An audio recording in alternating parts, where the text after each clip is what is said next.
Halo semuanya, perkenalkan nama saya Alfie Fadlinur Fateka dengan NIM 64241058. Selamat datang di video ini.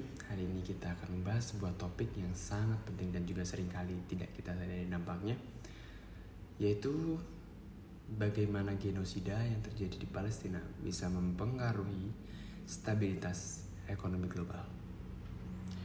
Mungkin awalnya kita berpikir ini adalah isu politik atau isu kemanusiaan saja.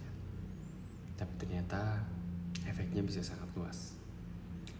Bahkan sampai ke harga-harga barang di negara kita.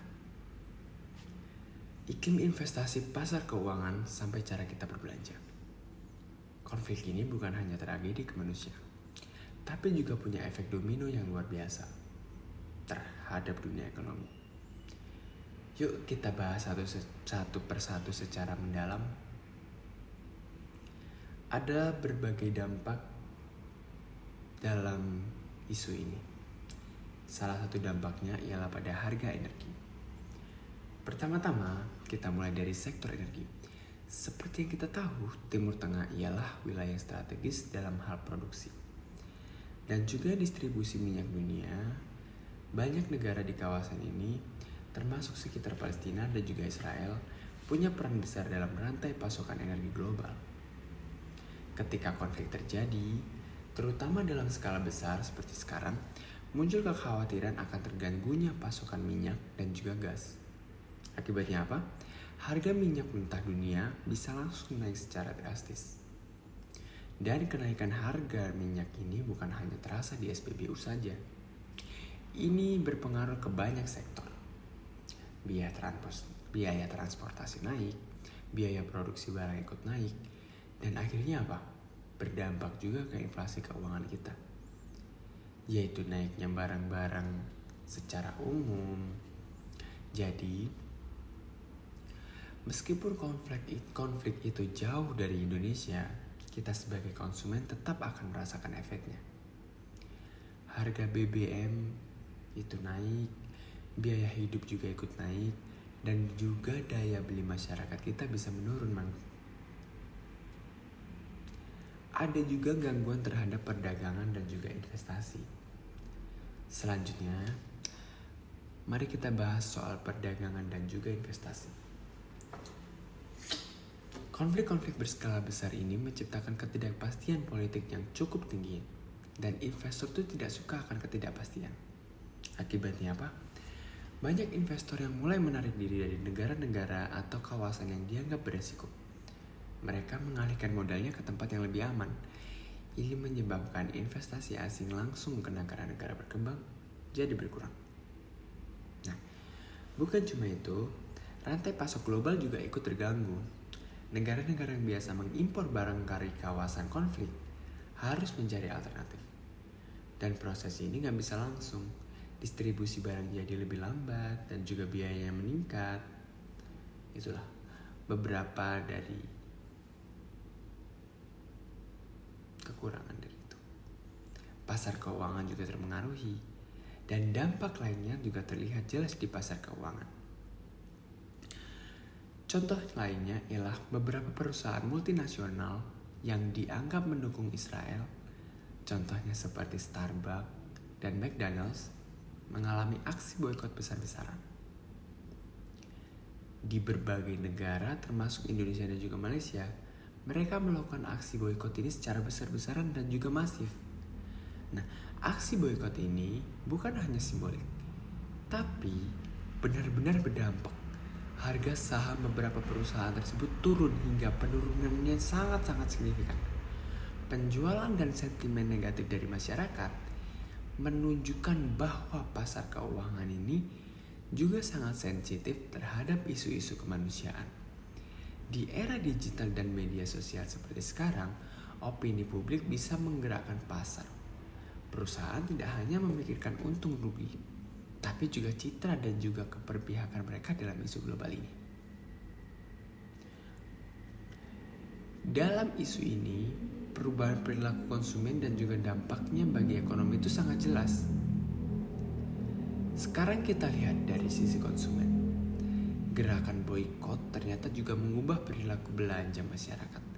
banyak orang mulai meninggalkan produk-produk dari perusahaan multinasional dan mulai beralih ke produk lokal. Di Indonesia sendiri misalnya, gerakan bangga buatan Indonesia semakin digalakkan dan juga semakin disuarakan lebih lantang. Pemerintah mendorong masyarakat untuk lebih memilih produk dari UMKM. Ini tentu menjadi peluang emas bagi pelaku usaha kecil. Mereka bisa mendapatkan pangsa pasar baru yang sebelumnya dikuasai oleh brand besar dari luar negeri. Nah, selain itu, ini juga menunjukkan bahwa kesadaran sosial dan solidaritas itu bisa mendorong perubahan positif di sektor ekonomi. Masyarakat tidak perlu lagi hanya membeli berdasarkan merek, tapi juga berdasarkan nilai dan keberpihakan. Gitu ya. Fragmentasi ekonomi global itu ialah dampak negatif yang lebih besarnya dari fragmentasi ekonomi global. Nah, apa sih maksudnya dari fragmentasi ekonomi global itu, Kak? Negara-negara dunia itu sekarang punya sikap yang berbeda-beda terhadap konflik Palestina-Israel. Yaitu munculnya ketegangan baru dalam hubungan internasional. Contohnya, mungkin negara-negara muslim misalnya secara terbuka mendukung Palestina dan juga mengecam tindakan Israel. Sementara negara-negara barat, contohnya seperti Amerika Serikat dan juga beberapa negara-negara Eropa, cenderung mereka justru mendukung Israel. Nah, perbedaan sikap inilah yang berpengaruh ke kerjasama ekonomi dan juga perdagangan. Negara-negara yang dulunya saling bekerjasama secara netral, sekarang mulai berpihak dan juga menciptakan blok-blok ekonomi baru. Dan kalau situasi ini dibiarkan, maka kesatuan ekonomi global nantinya bisa terpecah. Diplomasi ekonomi jadi lebih sulit dan juga kestabilan global pun ikut terancam. Jadi, dalam hal seperti ini juga kita perlu banyak berpikir, teman-teman. Bukan cuma kita perlu memboikot, tapi dalam segi kerjasama kita juga mulai tidak bisa menjalin kerjasama lagi karena banyaknya ketegangan itu tadi. Jadi pembahasan kita nih bisa disimpulkan bahwa genosida di Palestina bukan hanya masalah kemanusiaan, tapi juga sebuah krisis yang punya dampak besar terhadap perekonomian dunia. Mulai dari fluktuasi harga, energi, gangguan pada perdagangan dan investasi, gejolak pasar keuangan, perubahan perilaku konsumsi, sampai fragmentasi dalam hubungan internasional. Semuanya menunjukkan bahwa ekonomi global sangat rentan terhadap konflik seperti ini. Dan untuk menjaga stabilitas ekonomi dunia, kita perlu yang namanya mendorong penyelesaian konflik secara damai dan adil. Bukan hanya demi rakyat Palestina, tapi juga demi masa depan ekonomi global yang lebih stabil, adil, dan juga berkelanjutan. Baik teman-teman, mungkin sampai di situ saja. Terima kasih sudah menonton video ini. Semoga informasi yang saya sampaikan bisa menambah wawasan dan juga mendorong kita semua untuk lebih peduli terhadap isu-isu global yang dampaknya sangat nyata dalam kehidupan kita sehari-hari.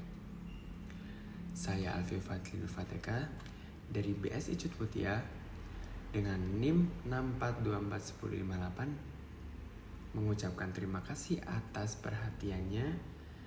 Atas kurang lebihnya saya mohon maaf dengan semua hal-hal yang mungkin saya lakukan salah dan tidak berkenan di hati kawan-kawan semua.